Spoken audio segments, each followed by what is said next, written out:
Kazuma was a shut-in loser who died of pathetic death and got isekai'd into another world. But after meeting a totally useless goddess, he drags her along to form an op party that's honestly just a circus that cracks everyone up. Our story kicks off the moment Kazuma decides to do the unthinkable, leave his room and actually touch grass.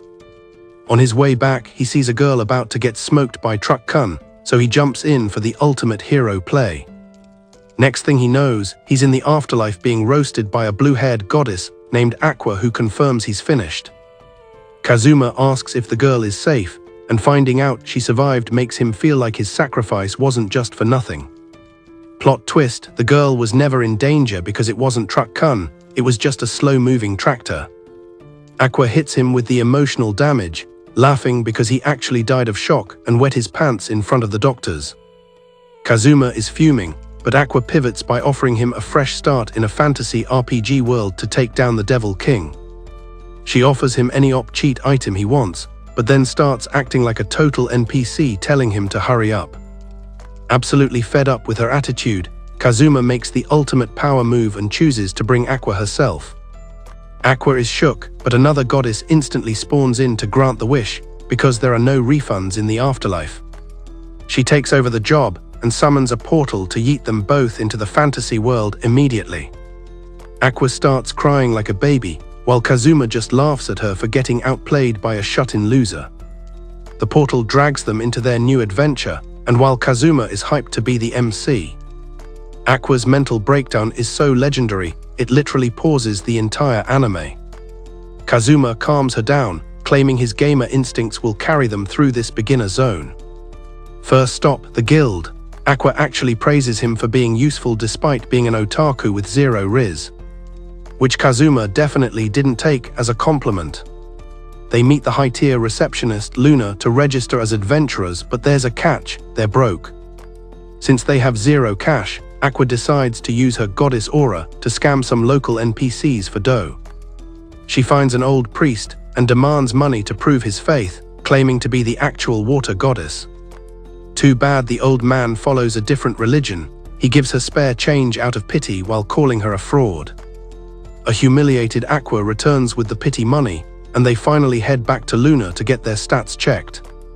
Luna hands them their cards and tells them to touch the magic crystal to reveal their power levels. Kazuma goes first, and the crystal confirms he's basically a level 1 bum with abnormally high luck stats.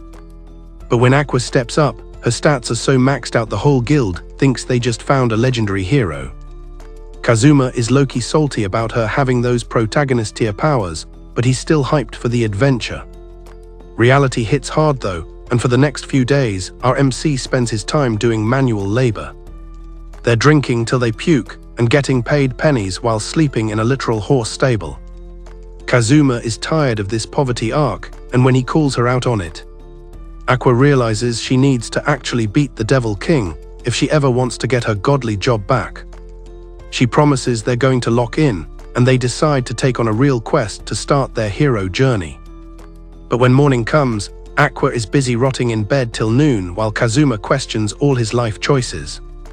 She wakes up with zero regrets, and Kazuma can only sigh at his useless teammate. Kazuma wonders why this town is so peaceful, and Aqua explains that Axel is basically the tutorial city. It's located as far away from the Devil King's castle as humanly possible. She urges him to go on a quest, and despite knowing she's a fraud, Kazuma decides to trust her energy. They take a quest to delete 5 giant toads that have been terrorizing local farmers and eating their livestock. It's supposed to be an easy W for the party, but things go south fast. Seconds in, Kazuma is already reconsidering his life as a giant toad starts hunting him down. He begs Aqua for backup, but she just laughs at his struggle and demands he worship her before she helps. But while she's busy yapping, a toad spawns behind her and swallows her whole, forcing Kazuma to make the save. Now drenched in more slime than a Nickelodeon awards show, she thanks him while smelling like absolute garbage. Kazuma tries to focus on the remaining toads and suggests they retreat before they get cooked. But Aqua refuses to go back to town while looking this messy. She's worried her Axis cult followers will lose faith if they see their goddess covered in toad juice. Kazuma isn't buying it, since he's already seen her act like a total degenerate alcoholic 24/7. Fueled by pure rage, she charges a toad with a god blow that has better animation than One Punch Man. But in a total flop, the attack does 0 damage, and she immediately gets eaten for the second time. Once again, Kazuma has to step in and save her useless self. Back at the tavern, Aqua suggests they need to recruit some actual talent to the party. Kazuma thinks it's a pipe dream since they're just 2 low-level bums with nothing to offer. But Aqua is confident that her maxed-out Archpriest stats will attract some top-tier teammates. The next day, they wait for applicants, but it's a total ghost town. Aqua even posted a fake recruitment ad that made their party sound like a literal Diddy party. Aqua starts the waterworks again, and Kazuma tries to keep her from having another meltdown. Right on cue, a one-eyed wizard with a massive main character aura shows up to join the squad. Meet Megumin, an archwizard who only uses explosion magic, the most broken offensive spell in the game. She yaps about having enough power to solo the JJK verse, and Kazuma thinks she's just trolling them. But Megumin stays dead serious about her destructive potential. Aqua notices her red eyes and realizes she's a crimson demon, which Megumin confirms right before passing out. Turns out she hasn't eaten in days, so Kazuma takes pity and treats her to a meal. He asks about the eye patch, and she claims it seals a world-ending power that shouldn't be released. Kazuma is hyped for a second, until she admits she's just capping to look cooler for the aesthetic. He starts messing with her eye patch while she begs for mercy, thinking he's found another fraud. But Aqua confirms that Crimson Demons are legit, they just have high magic and weird names. Megumin gets offended, claiming her clan's naming sense is perfectly normal. Then she drops her parents' names, which sound more like brands of potato chips than actual people. They check her adventurer card to make sure she's not faking, and it's official, she's a high-level explosion master. Thinking they finally found a carry, they head back to the field to finish those giant toads. They find 2 toads, and while Megumin aims her staff, Aqua charges the other one seeking slimy revenge. She uses God Requiem with animation better than Blue Lock, only to get eaten again like a complete loser. But Megumin locks in and drops a nuke so powerful it makes Fat Man look like a firecracker, vaporizing the toad instantly. But as another toad wakes up, Kazuma realizes Megumin is already face down in the dirt. She explains her magic is so heavy it drains her entire mana pool, meaning she's a one-hit wonder. Weak and unable to move, she gets swallowed right next to Aqua, leaving Kazuma to carry the team again. Back in town, Kazuma is carrying the human nuke on his back while they both smell like frog. He tells her the explosion was cool, but she needs to save it for emergencies only. He tells her to learn some basic spells, but Megumin reveals she literally refuses to learn anything else. Aqua points out that Crimson Demons have massive mana and could learn any spell they want. But Megumin is an explosion simp, she only cares about the boom and nothing else. Aqua is impressed by the grind, but Kazuma realizes he's just collected another useless party member. He tries to kick her out, but Megumin refuses to leave, claiming he's lucky to have a free glass cannon. They go back and forth, Kazuma wanting a real team and Megumin begging not to be fired. She admits she's been kicked out of every other party because she's basically a liability. NPCs nearby overhear the chaos and think Kazuma is some kind of degenerate. They think he discards girls after using them, and Megumin leans into the drama to make him look guilty. She screams about how he used her, so Kazuma lets her join the team just to shut her up and save his reputation. After the girls wash off the slime, Kazuma checks the loot and realizes the payout is definitely not worth the headache. Our boy quickly realizes that big loot means high-level quests, but without op stats, he'd literally be thrown to the wolves. Suddenly, a top-tier blonde crusader enters the chat, and Kazuma is already folding for this gorgeous high-level knight. She introduces herself as Darkness, but mid-sentence she starts making some seriously sus noises that both terrify and low-key confuse our MC. She asks about his slimy teammates, and mentioning the giant toads literally sends her to heaven, making Kazuma realize he's found another weirdo. His gut tells him she's a total glitch like Aqua and Megumin, so he tries to gatekeep his party, warning her that they're just broke noobs. But darkness hits him with the truth. She's actually useless because her accuracy is literally 0. Kazuma realizes his intuition was 100% correct. She's the final piece of his disaster squad. She gets way too close to his face, begging to be his personal meat shield, and our virgin MC feels his heart, and other things start racing. He's definitely feeling the pressure as his little Johnny starts to wake up. He tries to scare her off by saying she'll get pounded by goblins, but she's totally into it, proving she's a degenerate to the core. The next day, he finds Aqua at the guild doing party tricks for NPCs, which he honestly thinks is a waste of her godly mana. Over lunch, Megumin explains the skill point system, but Kazuma's holding onto his points like a hoarder so he doesn't buy trash abilities. She tells him he needs an actual mentor to show him the moves before he can spend his points and unlock them. Kazuma mentions explosion magic, and Megumin basically turns into a hype man, claiming it's the only spell that actually matters in this world. He tells the little girl to chill, but Megumin takes it personally, thinking he's roasting her for having 0 plot assets.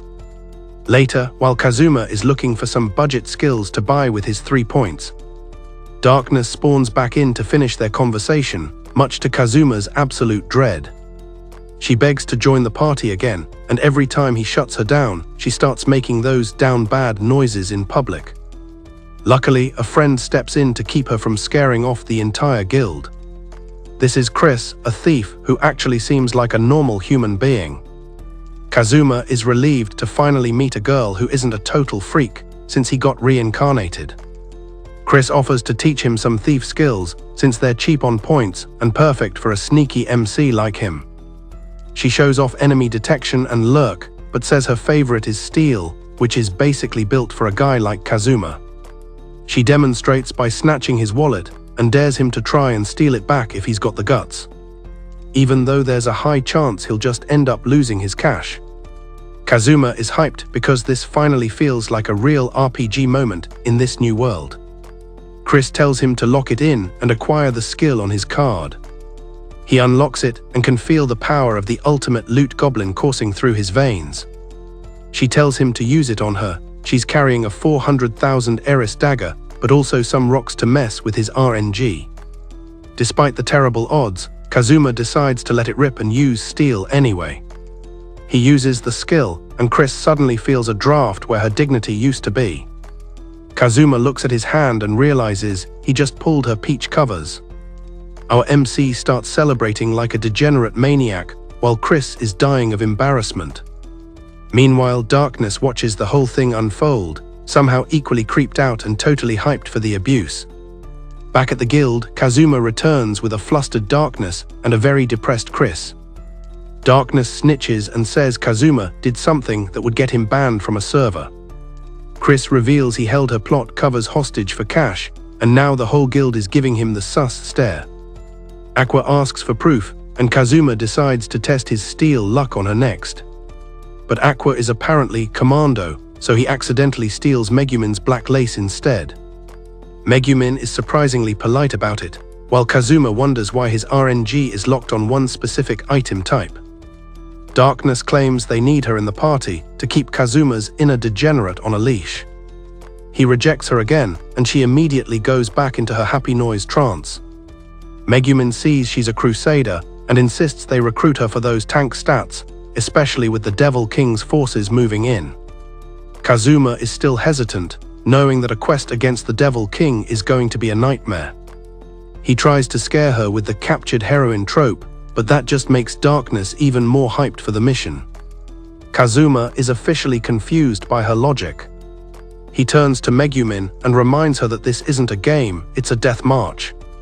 But Megumin is built different. She's ready to blow up the Devil King just to prove her explosion magic is the strongest. Suddenly, the guild alarm goes off for an emergency quest, and the entire city goes into combat mode. Outside, Darkness vows to be Kazuma's shield, while Megumin starts charging her ultimate spell. Kazuma is confused, but Aqua explains that a swarm of flying cabbages is attacking the city, a classic seasonal event in this world. Apparently, these cabbages choose violence instead of being eaten peacefully. Luna announces a massive bounty of 10,000 eris per cabbage head, and the harvest is officially on. Darkness tries to show off, but she can't hit a single flying vegetable to save her life. When the cabbages corner some dudes, she dives in to take all the hits, acting as the ultimate meat shield. Her armor is shredded, but she refuses to back down from the barrage. The town thinks she's a hero, but we all know she just loves the attention and the pummeling. Megumin drops her explosion spell, wiping out the swarm and catching Darkness in the blast, who honestly enjoyed every second of it. That night the guild has a massive feast, and Aqua praises Darkness for her bravery on the front lines. Darkness claims it's just her job to get hit, leaning into her role as the party tank. They credit Aqua for the fresh greens and Megumin for the massive AoE damage that cleared the entire field in one shot. Kazuma gets hyped too, since he used his lurk and steal combo to rip the wings off the cabbages for easy captures. Aqua calls him the Great Cabbage Thief, and Kazuma starts regretting his entire Isekai existence. Darkness tries to join the party one more time, and Aqua points out they'd finally have a full squad of advanced classes. Kazuma admits she'd be a great addition if she wasn't a total creep, but honestly, his whole team is already a circus. He finally lets her join, knowing his life is only going to get more chaotic from here on out. A few grinding days later, our MC spends his skill points on a water spell, tricking himself into thinking he's finally a legit, high-tier adventurer. Darkness shows off her repaired armor from the cabbage money, looking like a total boss. But Kazuma gives her zero attention.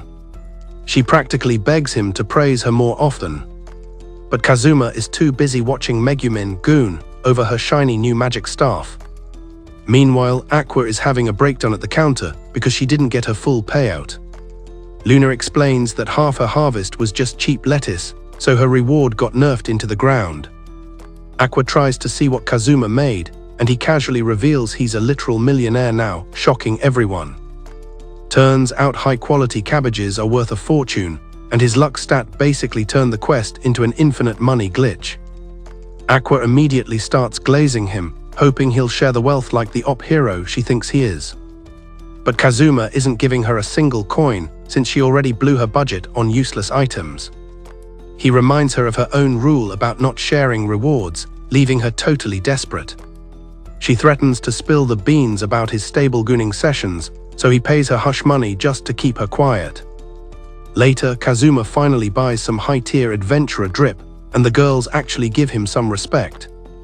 With their new gear, they're ready for another mission, but the second Kazuma suggests fighting toads. Aqua and Megumin start having PTSD flashbacks to their slimy demise. They check the board and see a high-level request to take down a monster called Black Fang. Kazuma notices all the easy beginner quests are gone. Luna explains that Devil King commanders have moved into the area, scaring away all the low-level mobs. That night, Kazuma tells Aqua they're stuck until the local threats are cleared. Aqua is too busy making flowers to care, convinced she's about to become a mogul in the floral industry. The next day, Megumin drags Kazuma out for some target practice. She warns him she'll be totally out of commission after the spell and needs him to be her Yuba home. They find an abandoned castle that looks like the perfect place to test her destructive power. She deletes the castle with a massive explosion and collapses, forcing Kazuma to carry her back to town. While Aqua is working a side hustle and Darkness is training, this becomes their daily routine. Megumin keeps blowing up the same castle every day, and Kazuma is stuck on piggyback duty. He even starts giving her scores for each boom as they head back home. One day, Megumin drops her most op nuke yet, leaving Kazuma seriously debating if he should spec into explosion magic himself. One evening, Aqua returns from her shift, carrying a literal pile of leftover loot. While she's hyped for the grind, Kazuma hits her with a reality check, admitting he doesn't think they'll ever actually clear the Devil King raid.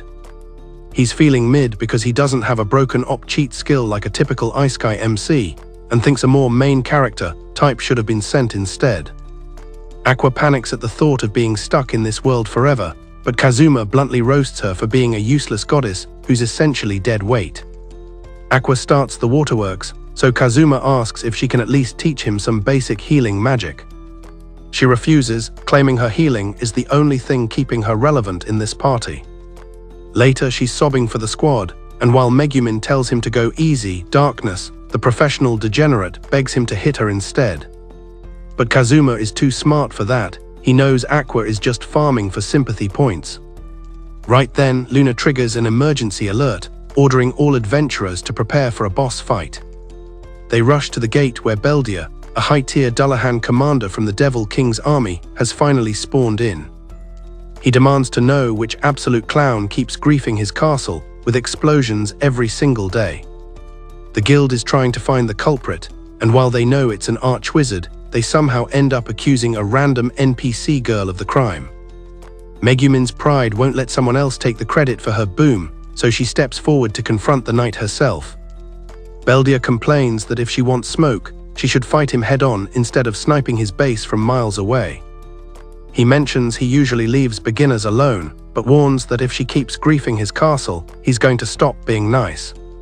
Megumin doubles down on the cap, claiming she was baiting him out all along and that he fell right into her trap by showing up alone. Kazuma knows she's just yapping to look cool, but the rest of the guild actually falls for her nonsense.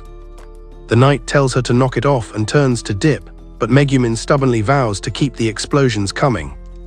She calls for backup, and Aqua rushes in with her staff ready to scrap. Beldia isn't playing and fires a deadly curse at Megumin, but Darkness dives in to take the hit like the ultimate meat shield.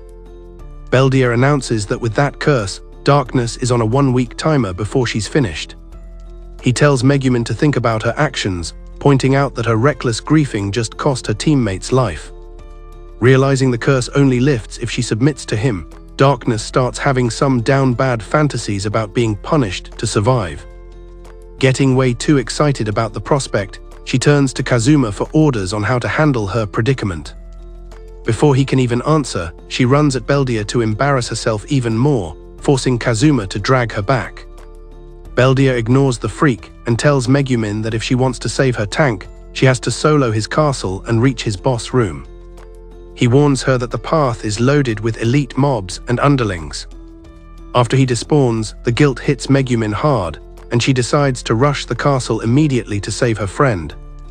But Kazuma admits he's an accomplice since he carried her there every day, so he insists on joining the raid. Megumin explains that regular weapons are useless against undead, but she's low-key happy that the MC finally needs her. Darkness tries to be a hero, begging them not to risk their lives for her sake. But before the drama can even peak, Aqua casually casts a holy spell and deletes the curse from Darkness instantly. The entire guild is left completely stunned by the casual flex. While everyone celebrates, Kazuma and Megumin are fuming because Aqua just stole their cool hero moment. A few days later, seeing Aqua rotting in the stables again, Kazuma gets depressed realizing his Isekai life is just a mid-tier struggle. He wants to be raiding dungeons and slaying dragons, but he's basically living like a broke salaryman on the daily grind. At the guild, Aqua is in a terrible mood and demands they take a high-paying quest. Mostly because she's managed to bury herself under a mountain of debt. She starts glazing Kazuma for help, and he honestly can't believe how pitiful a goddess can actually be. He lets her pick the job, but the second she points at a territorial war between a manticore and a griffin, he shuts it down for being a suicide mission. They settle for a quest to purify a lake near Axel and drive away the alligator mobs living inside. Kazuma is actually impressed she can do this, even telling her she can keep the whole reward since she's basically the solo carry. But she explains that while she's an op purifier, cleansing an entire lake takes hours, and monsters will definitely aggro on her while she's channeling. She asks for bodyguards, but Kazuma has a 200 IQ idea. He rents an iron cage from the guild and locks Aqua inside it to keep her safe from the mobs. She accepts the plan, and the party drags the goddess in a box to the lake. They lower her into the water and let her start the purification while the others just chill and wait for the W. As Aqua sits in the freezing water for hours pouring out divine mana, the group starts having some weird shower thoughts about girls' biology. Aqua swears that goddesses don't use the bathroom, while Megumin proudly claims that crimson demons are built differently too. Darkness tries to join the lie, but being a massive masochist, she almost breaks character before Kazuma calms her down. He's not buying it and jokes that he'll take them on a marathon quest just to see how long they can keep up the cap. While they're talking, the alligators start swarming the cage, biting the bars and trying to get to the goddess. Aqua loses it and starts firing off purification spells in a total panic. While Aqua is living a nightmare, Darkness is actually getting jealous of the cage, since being mauled by alligators is her idea of a good time. Hours later, the lake is finally crystal clear and the alligator mobs have cleared out. The group checks on Aqua, only to find she is now 100% emotionally broken. She's sobbing and refuses to leave her safety cage, even when Kazuma offers her the full payout. She declares the cage is her new home and begs them to carry her back to town exactly like that. Meanwhile, a typical chosen hero, knight named Kaguya, is slaying dragons with his broken op sword and his 2 groupies, all thanks to a goddess's blessing. They head back to Axel, where everyone is glazing him for the one-shot kill, but Kaguya is busy reminiscing about the goddess who sent him there, Aqua. Suddenly, he hears her voice and rushes over, only to find his beloved goddess trapped in a literal cage. As the NPCs stare, Kazuma tells Aqua to come out because it's embarrassing, but she's so traumatized she'd rather rot in her box. When Kaguya sees his goddess being carried like a wild animal, he charges in, smashes the cage and saves her. Kaguya calls her goddess, but Aqua has zero memory of him until Kazuma reminds her of her status, making her instantly snap back into her arrogant god mode. But when she looks at him, she still has no clue who he is, so he has to explain that she's the one who gave him his op sword and quest. Aqua just brushes him off, saying she's sent way too many heroes to remember a single face. Kaguya confronts Kazuma for dragging Aqua into this world, but Aqua actually defends him, saying she's having way more fun here than in the afterlife. When Kaguya hears she's living in a horse stable, he gets even more triggered at our MC. Kaguya then notices the rest of the party and tells Kazuma he should be grateful to be surrounded by baddies like Darkness and Megumin. Kazuma is just annoyed because all he sees is a crying goddess, a human nuke, and a masochist who begs for pain. Kaguya tries to save the girls by recruiting them, but they both reject him instantly, finding him more cringe than charming. They try to leave, but Kaguya challenges Kazuma to a duel with Aqua on the line, letting Kazuma take anything he owns if he somehow wins. Kazuma accepts and immediately attacks, using his steel skill to snatch the legendary sword and knock the hero out cold. Kaguya's groupies start yelling that only he can wield the blade, and Aqua confirms the lock, but Kazuma decides to loot it anyway. When they keep complaining, he threatens to use steel on them next, which scares the NPCs off but leaves his own party looking at him like a total villain. The next day, Aqua storms the guild to scream at Luna because her reward was docked to pay for the cage Kaguya destroyed. Kaguya shows up ready to lecture Kazuma after getting some info about his degenerate behavior from Chris. Before he can even finish his thought, Aqua smacks him, demanding cold hard cash for the wrecked cage. Kaguya pays up immediately, and Aqua happily skips off to the bar to spend it all on drinks. Kaguya begs for his sword back, offering to buy Kazuma the best blade in the shop as a trade. Too bad for him, Kazuma casually reveals he already sold the legendary weapon for quick cash, leaving the hero in total despair. After he dips, Darkness asks why the guy kept calling Aqua a goddess, so Kazuma and Aqua finally reveal she's the actual water goddess of the Axis cult. The girls just assume they're both drunk and ignore them. Suddenly, the citywide alarm goes off again, calling all hands to the gates. When they arrive, they're face to face with a very angry Beldia, the Dullahan. He's furious because he waited at his castle and nobody showed up to save their friend. Kazuma is confused, saying the curse was lifted so they didn't need to visit. But Beldia screams that Megumin has still been blowing up his castle every single day, and Kazuma's blood boils at his human nuke for being so reckless.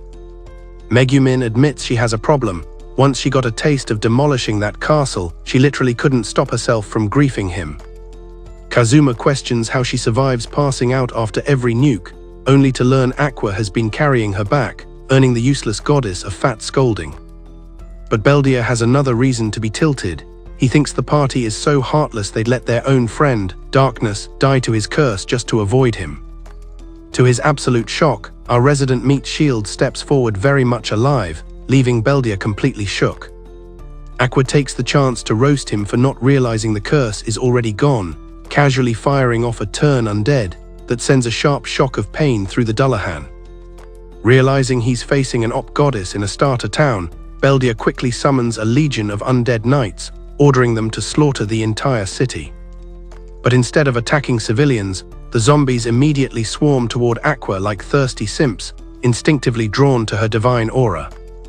Screaming her head off, Aqua sprints through the streets, and Kazuma claims the undead are basically looking for salvation from a goddess so they can finally log off.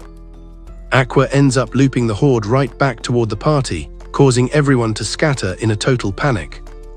With only Kazuma still by her side, the two weave through the chaos like a game of tag as the undead chase them down.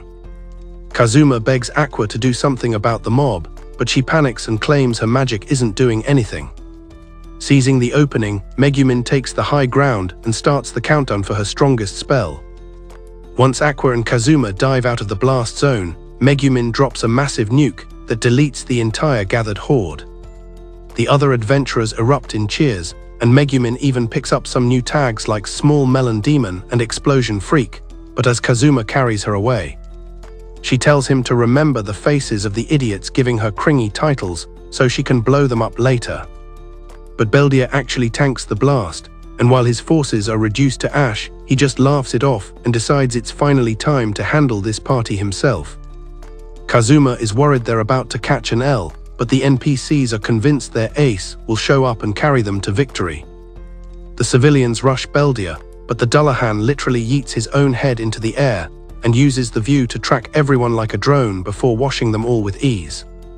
The town is praying for Kaiya to spawn in and save them, but Kazuma realizes he messed up the timeline because thanks to him, Kaiya is nowhere to be found.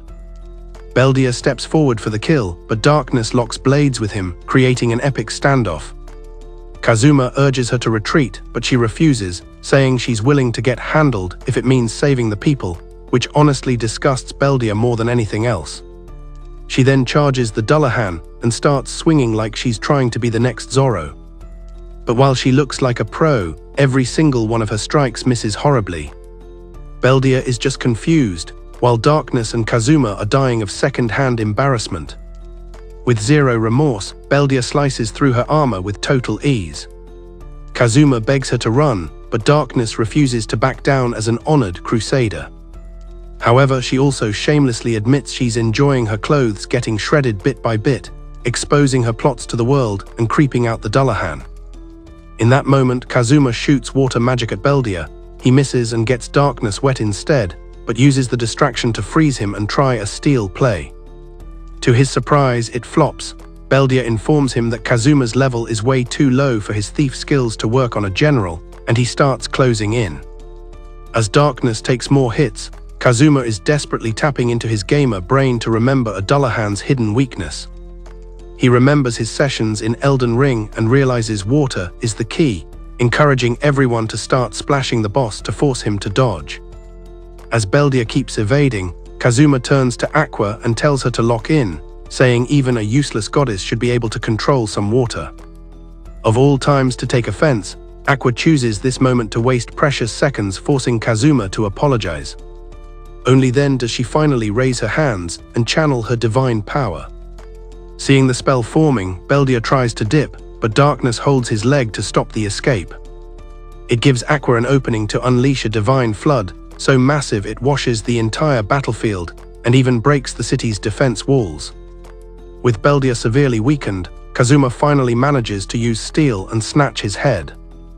With the head in hand, Kazuma has devious intentions and starts a football game, with the adventurers juggling Beldia's head like prime Messi. Aqua finishes things off by purifying the rest of his body into nothingness, while Darkness drops to her knees to pray for her fallen comrades. But she quickly realizes everyone is fine because Aqua already used her res powers, and Darkness feels totally robbed of her beautiful, dramatic moment.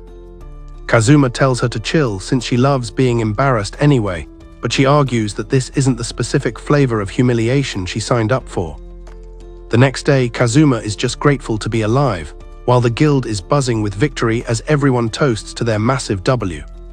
Luna arrives and announces that Kazuma's party is officially credited for deleting a Devil King general, earning them a fat stack of 300 million eris. Kazuma immediately calls a meeting and declares he's retiring for good to goon on his mountain of dollar bills. The girls protest, reminding him they still have a Devil King to defeat, but Kazuma is already mentally on vacation.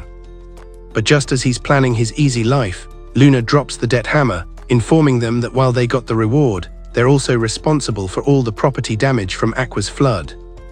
The repair bill is 400 million, putting them straight back into the hole with even more debt.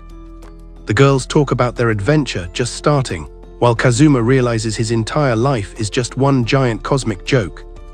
Some days later, winter spawns in, and while other adventurers are staying indoors and living it up with their loot, Kazuma is stressed over being broke, and Aqua only makes it worse by complaining that a goddess shouldn't be sleeping in a stable, but he reminds this hoe that they're in debt because of her mess.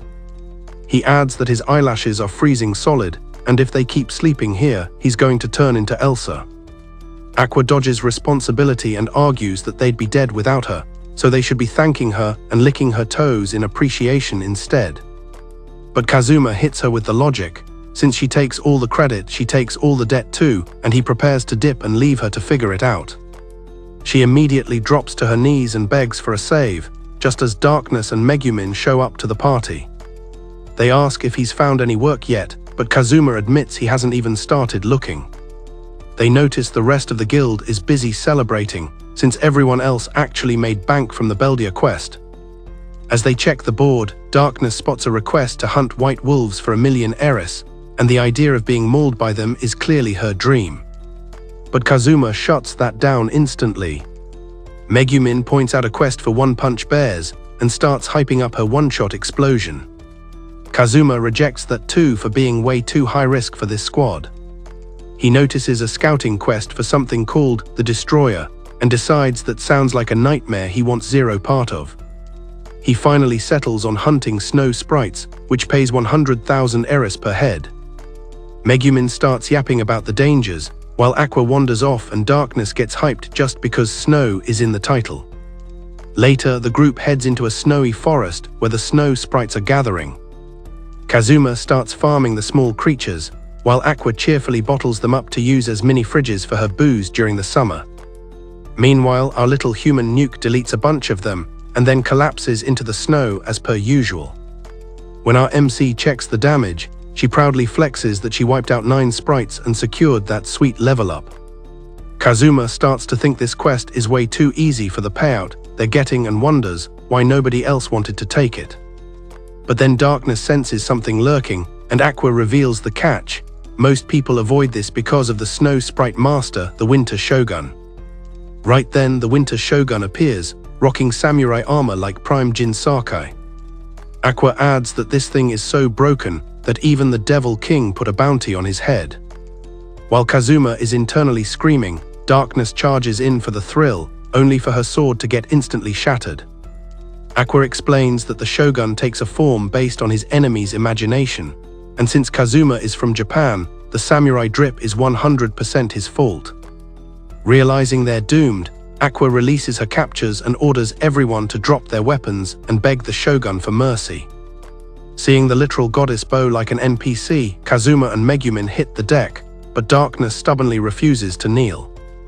Panicking, Kazuma rushes to shove her down, completely forgetting his weapon is still drawn. The Shogun boss instantly aggroes on him and with zero hesitation, chops our MC's head clean off. Next thing we know, he's back at the spawn point in the afterlife, where Eris greets him, pitying his absolute garbage RNG.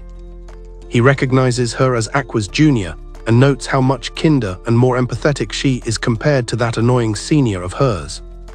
When Eris offers him a fresh start in Japan, Kazuma asks to be placed in a rich family with a harem, looking even hotter than Gojo. He starts venting about his dogwater party and his horrible luck, trying to squeeze some extra favors out of her. But in the middle of his rant, he suddenly breaks down, realizing how much he actually misses those weirdos. Even though they drive him nuts, he admits that life with them is strangely fun and that he's actually come to care about them.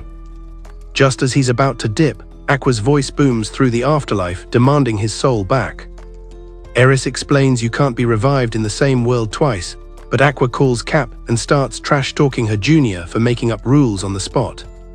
Furious, Aqua threatens to expose the goddess Eris' biggest secret if she doesn't let him go. Revealing the ultimate betrayal, she uses pads to buff her stats in the chest department.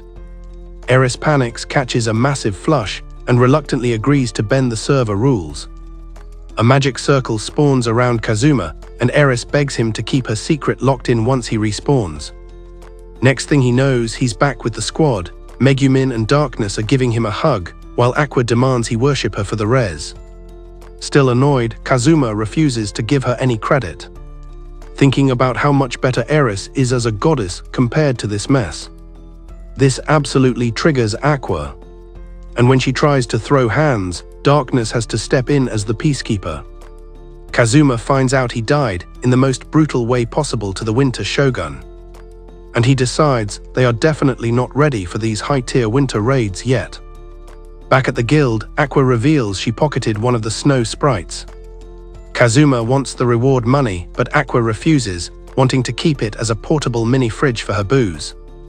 Fully reminded of just how broken his party is, Kazuma dreams of a life with a real goddess like Eris, while his current teammates are just a circus that makes him want to Alt F4 into a volcano. A few days later, Aqua is trying to survive the cold outside the stables by a campfire. When a gust of wind almost kills the flames, she reaches for Kazuma's legendary tracksuit. She tries to yeet his only keepsake from his previous life into the fire for some heat, but Kazuma smacks her immediately, yelling that it's the only loot he brought from his world and it's not for burning. Aqua whines that there's no wood left and demands he warms her up since he won't sacrifice his drip. The fire dies, Aqua goes full drama queen, and Kazuma decides they finally need a real base of operations. They visit Wiz's magic shop, with Kazuma warning Aqua to keep her useless goddess energy in check for once. But the moment they step inside, Aqua grabs Wiz and starts crying about how the busty shopkeeper is living better than her. Kazuma smacks her again, pulling her away from the poor, stacked lick. Once she chills, Aqua demands tea like she's the main character of the shop. Kazuma reminds himself that despite the heavy plot armor, Wiz is actually an undead lick. He explains that Wiz is actually chill and used to help wandering souls find the afterlife. But since Kazuma's squad took over that job, she opened her own shop to live the quiet life in town. Aqua admits the tea is top tier, though she still gives Wiz the cold shoulder for being undead. Meanwhile, Kazuma tells Wiz he has some skill points and wants her to teach him some lick tier moves. Aqua spits her tea, calling him an L for wanting undead skills instead of learning from a literal goddess. Kazuma fires back that Wiz's skills actually work in real fights, unlike her useless party tricks. Wiz gets spooked when Aqua reveals she's the goddess of the Axis Order, and she immediately tenses up. Kazuma tries to play it off, but Wiz explains that Axis cultists are all high-level psychos and realizes Aqua is their leader. Wiz is genuinely wondering if Aqua belongs in a padded room. Deeply offended, Aqua attacks her again, forcing Kazuma to break things up for the second time. Then Wiz casually mentions she's impressed they managed to smoke Beldia. When Kazuma asks how she knows, she reveals she's actually one of the Devil King's generals. Aqua pounces, but Wiz begs for mercy, explaining her role is 100% defensive. She just keeps the barrier up at the castle and has never actually hurt a soul. Since she's not causing any trouble, she's essentially an NPC with no bounty on her head. She adds that the barrier only falls if someone clears all the other generals. Aqua claims she could solo the barrier whenever she wants, but she's still tempted to delete Wiz out of spite. Wiz assures them she's friendly, even after they handled her co-worker Beldia. She reveals Beldia was a total creep who used his head as a bowling ball just to peek at her creamy plots. Changing the subject, Wiz agrees to teach Kazuma Drain Touch to siphon magical energy. She tests it on a petty Aqua until Kazuma smacks her again and tells her to stop being difficult. While Kazuma practices, Aqua suddenly grabs Wiz and tries to purify her on the spot. The spell almost connects before Kazuma yanks our toxic goddess away. Next, the squad takes a quest to clear out a haunted mansion for a fresh start. Aqua stands outside doing cringe JoJo poses, thinking she's scaring off the spirits. Everyone else just ignores her and starts cleaning while she LARPs as an exorcist for absolutely no one. That night, Kazuma finally feels like a king in a real bed, trusting Aqua to be his anti-ghost shield. He's chilling until her screaming wakes him up. Someone stole the drink she'd been saving for months. Aqua goes full John Wick, blasting turn undead spells at anything that looks like Casper's cousin. Later, Kazuma wakes up for a bathroom run and sees Annabelle sitting in the corner, spooking him to his core. When he eventually looks back, he's surrounded by a whole army of possessed dolls. He bolts for Aqua's room but finds Megumin there instead. Megumin admits she's spooked too and needs a bodyguard for a bathroom run. With Darkness and Aqua busy being Ghostbusters, the two argue over who needs to piss more. They start wrestling until the dolls appear at the window, sending them both sprinting down the hall. They reach the bathroom where Kazuma stands guard while Megumin handles her business in total fear. But Kazuma sees the dolls starting to creep in and tells her to hurry the hell up. He rips the door open and drags her into a hiding spot before they get swarmed. Megumin wants to drop an explosion, but Kazuma stops her from nuking their new home and faces them head-on. He opens the door and accidentally headbutts Aqua, who was busy exercising spirits with Darkness all night. The next day, they head to the guild for the reward after clearing the mini Chuckies. But Luna reveals the ghosts only attacked because someone put a barrier on the local cemetery. Kazuma glares at Aqua, who admits she did it so she wouldn't have to work every day. Realizing the whole haunting was her fault, they have to forfeit the reward. Later, Wiz stops by to thank Kazuma for the help while he cleans the yard.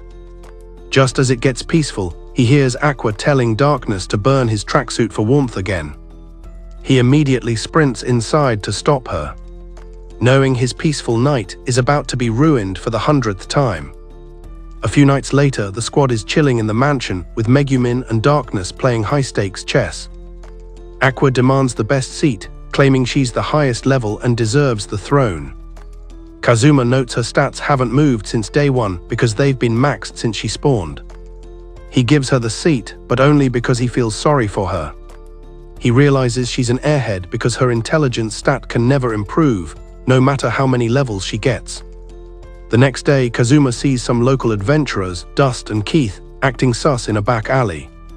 He asks what the play is, and they pull him into their secret plan. He discovers a secret, plot-heavy cafe run entirely by succubi that basically hands out custom, top-tier dreams to guys. That's all Kazuma needed to hear. He's officially tagging along. Stepping inside, he's hit with an absolute god-tier lineup of succubi, instantly giving our MC some serious lower-level aggro. A succubus takes him to a private booth and explains how the system works for the first-timers. She knows adventurers are stressed, so they trade goon remains for the perfect dream release. Kazuma thinks this is the best discovery since Fire, and she hands him the order form. He has to write down the exact roleplay scenario and his preferred partner to shake the bed with.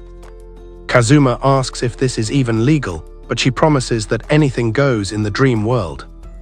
He fills out the form with his exact specifications, but gets warned not to drink too much tonight. Back home, Darkness has set up a massive seafood feast using luxury crabs from her family. Everyone is cracking shells, and Kazuma feels like he's in an episode of Food Wars from the taste. Aqua then creates a legendary dish by mixing her high-tier booze with the crab. Everyone wants a taste, but Kazuma remembers the no-drinking rule for his mission. He quickly realizes that if he drinks the booze, his carefully crafted dream sequence is getting completely nerfed. Still, seeing his party actually acting like friends makes him hesitate, wondering if he should drop the fantasy and just touch grass with his squad. But in the end, the down-bad energy wins out. He heads to bed early, but he's way too hyped to sleep, knowing he's about to get some legendary dream world action. Hoping to chill his nerves, he hits the bath. He soaks in the tub and finally drifts off into the simulation. Suddenly, he wakes up to see a figure moving behind the door.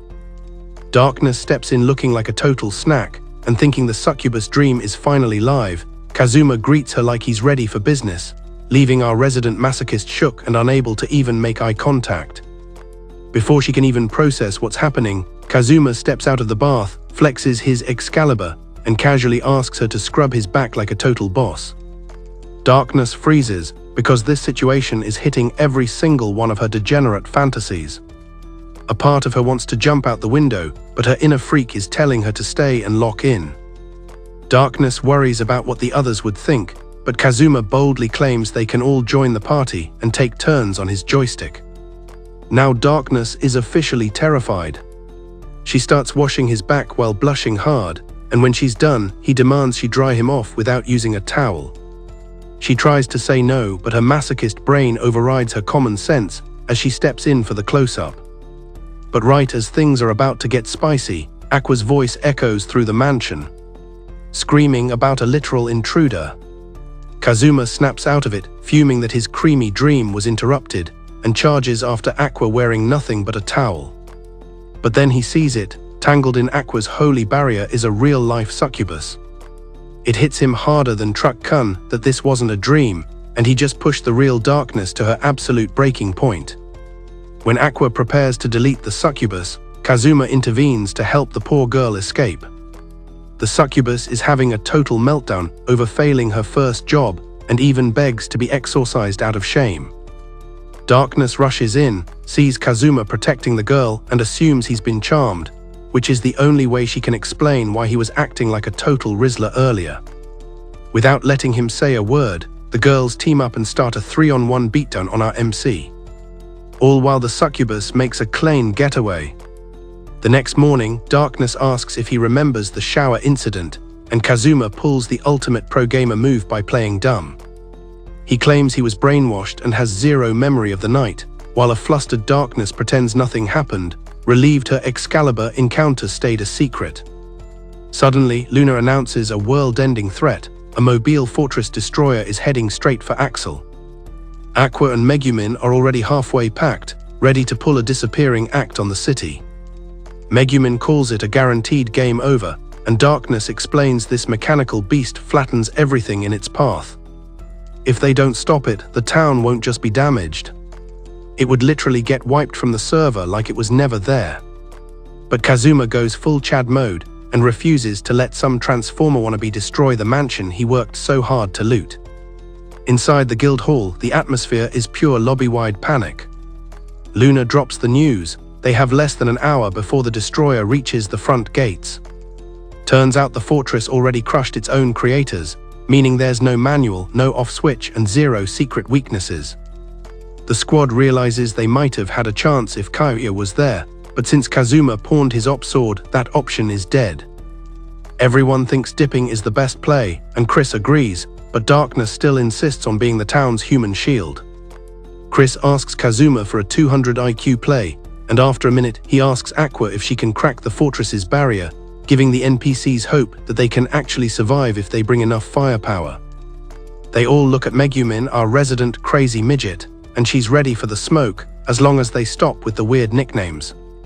But one nuke might not be enough to solo the beast, until Wiz suddenly spawns in and the crowd goes wild. Kazuma is confused by the hype, and Dust explains that before she was a shopkeeper, Wiz was a legendary archwizard, which makes total sense given her lick status. With the squad assembled, the adventurers prep some makeshift defenses to stall the mechanical monster. Darkness takes the point, volunteering to face the incoming fortress head-on at the front line. Kazuma tries to pull her back, warning her that even she can't tank a direct hit from a literal walking castle. For once, she drops the act and reveals her real name, Lalatina, and her noble duty to protect the people. Respecting her grind, Kazuma chooses to stand beside her, but not without roasting her for having such a cute name. When the final boss mobile fortress drops into view, the sheer scale silences the entire server, towering over the starter village like Godzilla. But then Aqua climbs the wall and unleashes a sacred break, shattering the fortress's magical barrier. Defenses are down, it's time for the mages to strike. Wiz preps her spell while Megumin hesitates, until Kazuma gives her the ultimate hype speech to show the world the power of explosion magic. They fire together, and the massive firepower halts the fortress just outside the city, sending the defenders into a cheering frenzy. But wait, the destroyer announces it's initiating a self-destruction sequence. Panic spreads through the town once again. Darkness sprints toward it with unhinged energy, absolutely thrilled by the prospect of certain doom. Several adventurers charge in with her, mainly because they're trying to save the town's most important cultural landmark, the Succubus Goon Cafe. With Megumin out of mana, Kazuma, Aqua and Wiz infiltrate the fortress, searching for the control room to kill the countdown. They find a skeleton on a throne, and Aqua notes the guy actually died pretty peacefully. A journal nearby reveals he was the engineer who built this beast. He was ordered to build a weapon with infinite energy. He was given the power source by adventurers, but the weapon went berserk and turned on the city instantly. With nowhere to go, the creator locked himself inside and waited for the end. Eventually, the squad finds the coronatite core powering the machine. Wiz wants to teleport it out, but she's out of mana and asks Kazuma to supply some juice. He thinks he's getting a kiss, but instead gets drain-touched until he's basically a dry raisin. The core starts beeping like crazy, and Wiz worries the teleport might drop the nuke on a populated area. But Kazuma tells her to send it, he'll take the blame. Wiz yeets the core into the distance, saving the town from being turned into a crater. But it's not over yet. The fortress is overheating, and the remaining energy is still going to blow. Kazuma is out of mana, and Aqua's energy would just delete Wiz from the server. Just as it looks like a total party wipe, the Mohawk NPC Gigachad arrives, carrying an out-of-mana Megumin. Big Brain Kazuma spams Drain Touch to steal Aqua's mana, funneling it straight to our favorite nuke Loli for round 2. With one last desperate charge, Megumin unleashes a nuke so massive it obliterates the fortress, turning the destroyer into drifting scrap metal. Once the dust settles, Axel finally returns to its peaceful routine. Shops reopen and the streets are buzzing with life again. The town is safe until some knights from the capital show up at the gates. The squad expects a massive reward, but the vibe is anything but festive. A prosecutor announces that the core Kazuma teleported away landed directly inside the governor's mansion, deleting it from existence. Before Kazuma can even defend himself, they arrest him for treason, making his Isekai life even more of a nightmare. If you liked this recap and want more, comment next season down below and stay tuned for more epic anime content.